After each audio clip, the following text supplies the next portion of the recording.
Review petition, my lord.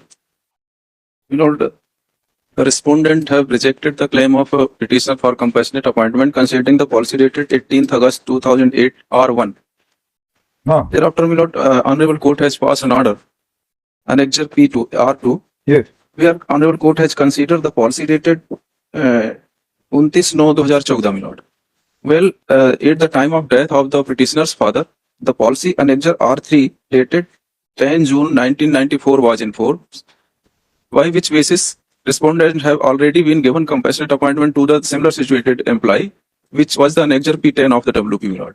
Yes. Therefore, if had this document would be considered at that time, the surely decision of Honorable Court would be effected. What is the error in the order? They have filed a writ appeal also. What is the error in the order? मिलट ये कि यदि R3 उस समय document यदि produce किया गया होता तो निश्चय जजमेंट कुछ दूसरा होता, क्योंकि ये पॉलिसी जो है 94 की इनफोर्स थी उस टाइम पे. Petitioner father was died on 1999. At that time the circular 18 June 94 was in force, मिलट. By same basis, Miller, identical situated employee were given a compassionate appointment, which was Annexure P10 of the WP.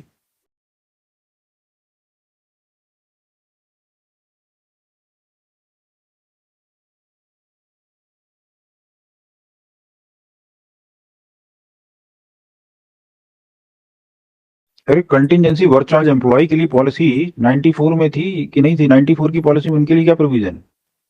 R3 में बताइए. Contingency वालों के लिए थोड़ी ना है ये तो 94 की जो पॉलिसी प्रेवलेंट थी वो आपने लगा दी.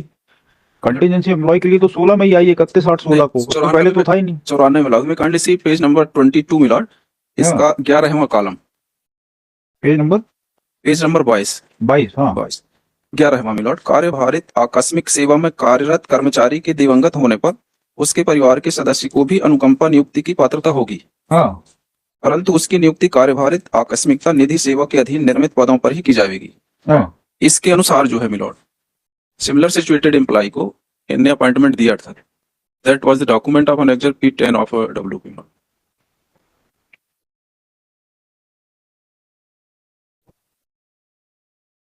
तो 94 वाली फोर्स में कब तक रही है जी? 94 की पॉलिसी फोर्स में कब तक थी? ये 99 में फोर्स थी मिलॉर्ड.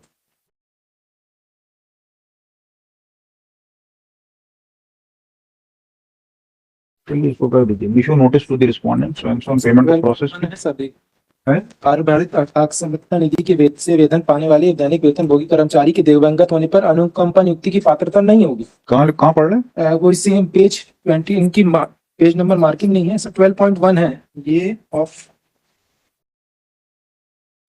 पेज नंबरिंग दी ही नहीं है सर. R1 कहाँ से? 12.1 फोर्थ पेज.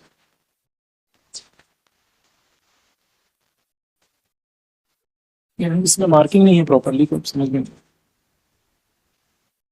और fourth page from the list of documents R1 लिखा. तो एप्लीकेबल नहीं हम लोग इसी के आधार पर 12.1 में this is not applicable to the petitioner. ये 18 अगस्त 8 की पॉलिसी है, उसमें दिया है सर 12.1. इसी को चैलेंज किया था हमने WP में. Why they have not raised these grievances before the in a writ appeal? Why they have withdrawn it? मैं रीड हूँ.